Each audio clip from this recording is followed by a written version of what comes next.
फिर हम वापस पहुंच गए अपने मार्केट की तरफ, जहां हमारा एक बड़पुर में मुस्तफ़ा इलेक्ट्रॉनिक्स के अपोजिट जो हमारी एक मार्केट लगती है, बुद्धिस्ट मार्केट। हर विंटर में 4-5 महीनों के लिए जैसे हमें फरुखाबाद आना पड़ता है काम के लिए, तो हम फाइनली मंदिर में माता रानी के दर्शन करके हम अपने मार्केट की ओर बढ़ते हुए जा रहे हैं। क्योंकि आजकल ठंड काफ़ी बढ़ गई है, धूप भी बहुत कम निकलती, इस वजह से मार्केट में आप जैसे कि देख सकते हैं बिल्कुल भी कोई एक कस्टमर नज़र नहीं आएगा। बिल्कुल भी ना भीड़ है ना कुछ, बस सिर्फ खाली खाली वीरान बिल्कुल। तो इनके पापा बैठे हुए शॉप पे, चलो मिलते हैं इनसे।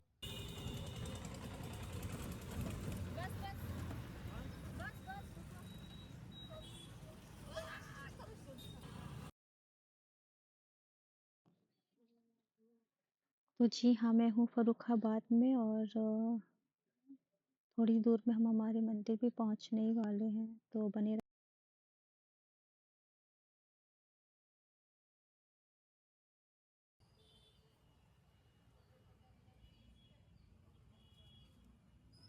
तो हमने टुकटुक से उतरते ही सबसे पहले हमने प्रसाद ले लिया, जो कि हमने मिक्स थोड़ा सा फ्रूट्स और मिठाई ले ली। तो हमने थोड़ा पेमेंट करके हम निकल पड़े। जी मेरा गुस्से बेटा हमेशा गुस्से में ही रहता है, तो लो हम निकल पड़े। तो इतने में ही हमें दूर से कोई इशारे कर रहा, तो हम भी देखे ये कौन है। ये तो हमारे कोई जान पहचान का भैया निकला, और ये उनके बड़े भाई की दुकान थी, तो उन्होंने कहा कि प्रसाद भी उनसे ले लिया जाए। और क्योंकि 1 जनवरी को सब मंदिर निकले थे, तो काफ़ी भीड़ भी थी और काफ़ी शोर भी था, जैसे कि आप देख रहे हैं काफ़ी ज़्यादा भीड़ भी होती है। और हम हमारे शीतला माता के दर्शन के लिए निकल पड़े, क्योंकि देखो जब भी बच्चे बीमार होते हैं ना, तो मुझे लगता है सिर्फ शीतला माता से ही मन्नत मांगो तो पूरी होती है, वो ठीक रहते हैं, तबीयत उनकी हमेशा ठीक रहती है। तो मैंने सोचा पहले मेरे बच्चों को मैं शीतला माता के दर्शन कराती हूँ। एक्चुअली मैं वीडियो रिकॉर्ड करना नहीं चाहती थी, पर मैंने देखा कुछ लोग भी वीडियो शूट कर रहे थे, कुछ लोग फोटोज क्लिक कर रहे थे, तो मैं हिचकिचाते हुए अंदर गई, तो फिर ठीक था, सब क्लिक कर रहे थे, तो मैंने भी करना शुरू कर दिया।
क्योंकि पंडित जी नहीं थे, तो हमें अपने हाथों से खुद टीका लगाना पड़ा। तो बच्चे भी पूछ रहे हैं कि मंदिर में टीका खुद लगा रहे हो।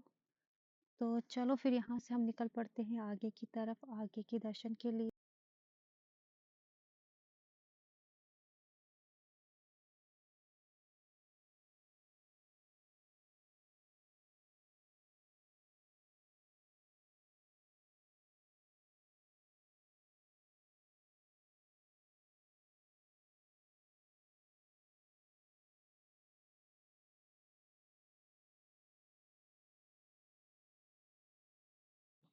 क्योंकि मैं चढ़ावा चढ़ाना भूल गई थी, तो इस वजह से मुझे फिर से मंदिर के अंदर जाना पड़ा, और पीछे पीछे मेरे बच्चे भी आगे चढ़ावा चढ़ाते ही जैसे ही मैं वापस जैसे मैं बाहर निकली, तो मैंने देखा काफ़ी लोगों की भीड़ लगी हुई थी, और हर तरफ मतलब मन्नत मांगने के लिए लोग आगे पीछे जा रहे थे। तो लेकिन मैं वहाँ से निकल पड़ी, चढ़ावा चढ़ाते मैं निकल पड़ी जी श्री राम जी की तरफ। तो उनके दर्शन करके, मिठाई बांट के या प्रसाद चढ़ा के, फूल वूल चढ़ा के, तो मुझे इतना कुछ आता नहीं है करना, मैं खुद कंफ्यूज हो जाती हूँ आगे पीछे क्या करूँ क्या चढ़ाऊँ।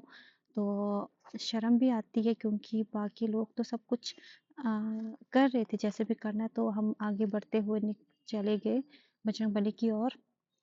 मैं बजरंगबली को बहुत मानती हूँ, तो मैंने बच्चों को भी माथा टेकने के लिए कहा।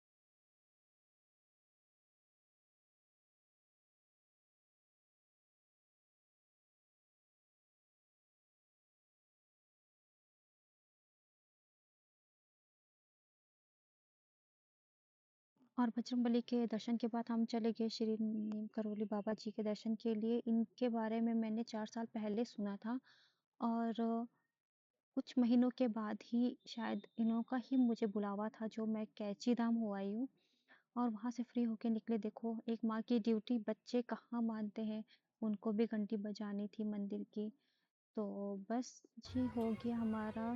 तो अब हम उसके बाद निकल पड़े शिव मंदिर की ओर। तो हम शिव दर्शन के लिए भी चले गए क्योंकि वो हमारे इष्ट देवता हैं। हम जहाँ से हैं वहाँ हम सब शिव को ही मानते हैं।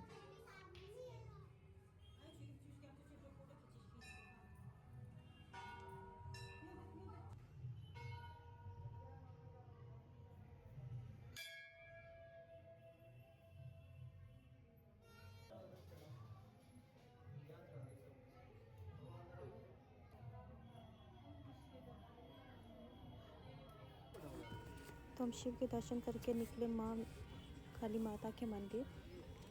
तो बस ये लास्ट माता रानी का दर्शन रह गया था, तो बस हम भी दर्शन करके निकले ही थे कि बच्चे मेरे प्रसाद को भी मिठाई, अब पता है मिठाई तो मिठाई होती है लेकिन इनके लिए तो अब प्रसाद वहीं पे खड़े खड़े खाने लग गए। अब मैं परेशान बिल्कुल। तो बस माता के दर्शन करते हुए अपनी साल की शुरुआत मंदिर में माता के और भगवान की दर्शन करते हुए निकल पड़े हम अपने काम की ओर।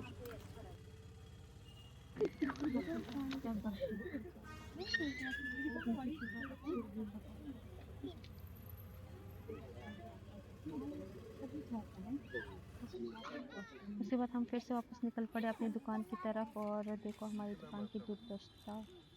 और ये देखो पूरा सुनसान रास्ता और मार्केट में तो मुझे हमारे यहाँ लोग ही दिख रहे हैं, कोई कस्टमर नहीं दिख रहा। तो बाय बाय दोस्तों, मिलते हैं हम हमारे आखिरी ब्लॉग में। Bye bye.